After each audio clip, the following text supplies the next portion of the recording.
Bonjour et bienvenue dans votre édition. Aujourd'hui, conseil de communauté. Pierre Cohen, le maire de Toulouse, nous parle du PDU et de la LGV. Les salariés de Sanofi sont très loin de partager l'optimisme de Arnaud Montebourg. Et enfin, une exposition sur les 5 sens à Audi-Sud.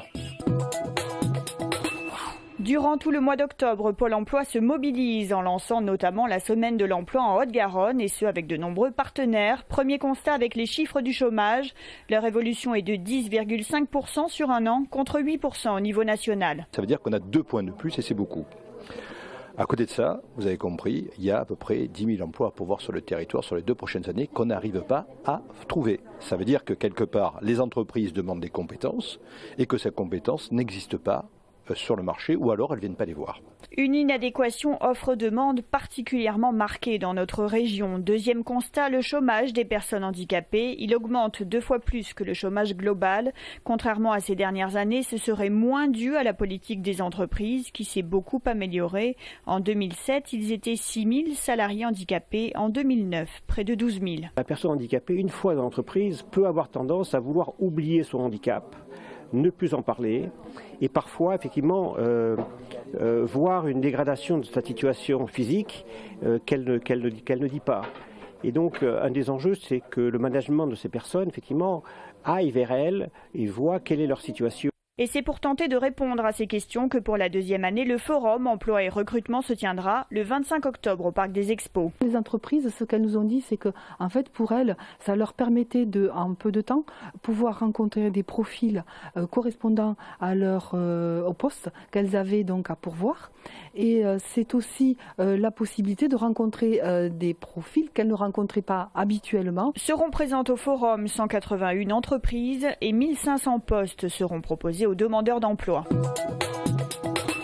Les conseillers régionaux siégeant en assemblée plénière aujourd'hui ont été appelés à donner leur avis consultatif au projet régional de santé, le PRS. Ce document élaboré par l'ARS, l'Agence régionale de santé, définit les orientations, objectifs et priorités de la politique de santé pour les 5 années à venir.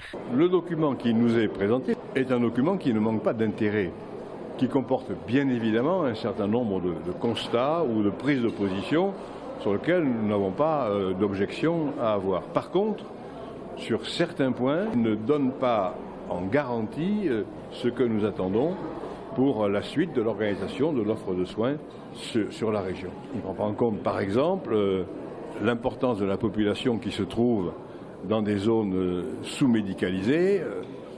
Le gouvernement précédent a décrété que c'était 99 000 habitants, un pourcentage de 3,5% de la population, ce que nous contestons fermement.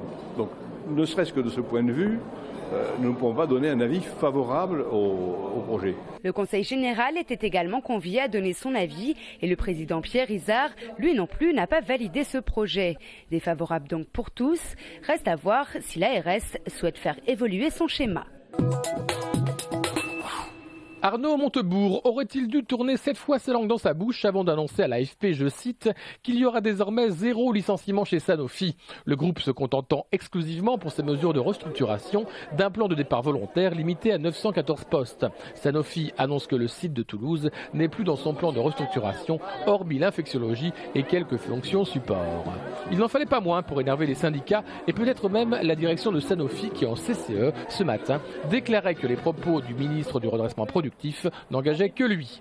Pas de licenciement sec, il n'en a jamais été question, puisque la direction a toujours parlé de suppression de postes, de départ volontaire ou de transfert d'activité. Une question tout de même est posée par les syndicats.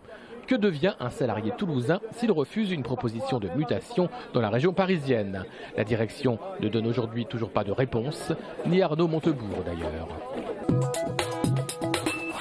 Réunis aujourd'hui en conseil communautaire, les élus intercommunaux ont connu le choix des embouteillages dans l'agglomération en ayant toutes les peines du monde à rejoindre le phare à Tournefeuille où avait lieu la réunion. Une bonne entrée en matière pour apprécier les chances d'aboutir sur le futur plan de déplacement urbain PDU qui devait être voté le 17 octobre malgré l'avis négatif formulé pour le commissaire enquêteur. Une décision que Pierre Cohen, président de Toulouse Métropole, a vivement regretté. Une position à charge avec un vote de 2 commissaires enquêteurs contre 1.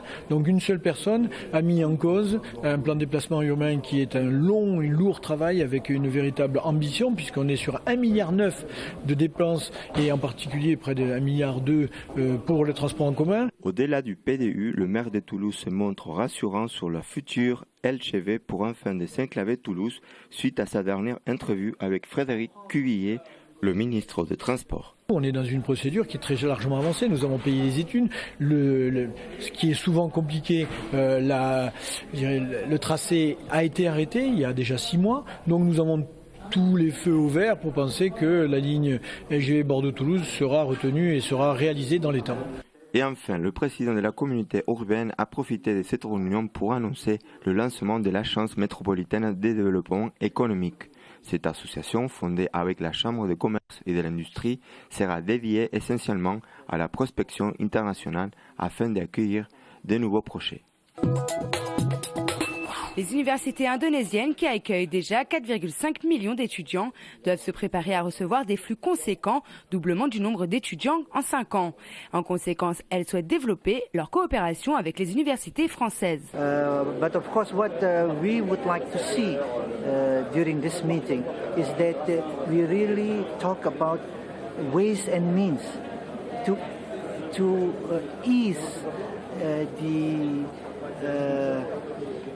Indonesian students in studying in France. Avec une population estimée à 250 millions de personnes, l'Indonésie est le 4e pays le plus peuplé du monde. Et pourtant, pour l'instant, la France accueille, donc toutes universités confondues, 1000 étudiants indonésiens, ce qui est très peu rapporté à la population, parce que cette coopération est très jeune. Nous l'avons lancée depuis moins de 10 ans. Notre objectif, au niveau de la France, ce serait de tripler ce nombre d'étudiants dans les 5 prochaines années, donc d'arriver à 3000 étudiants.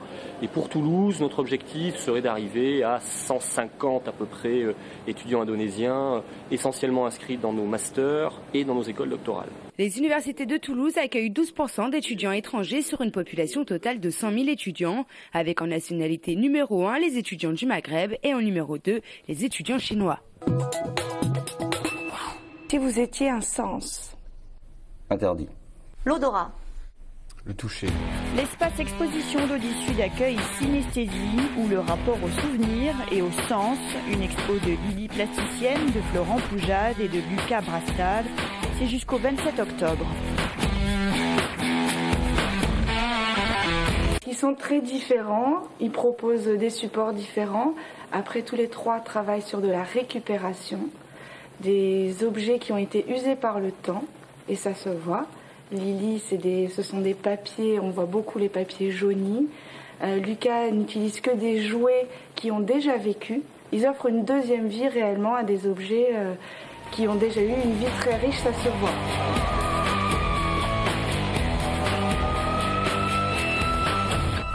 La vue est toujours sollicitée. Le toucher, on a vraiment envie de toucher, mais on ne touche pas, il ne faut pas, même Monsieur Câlin.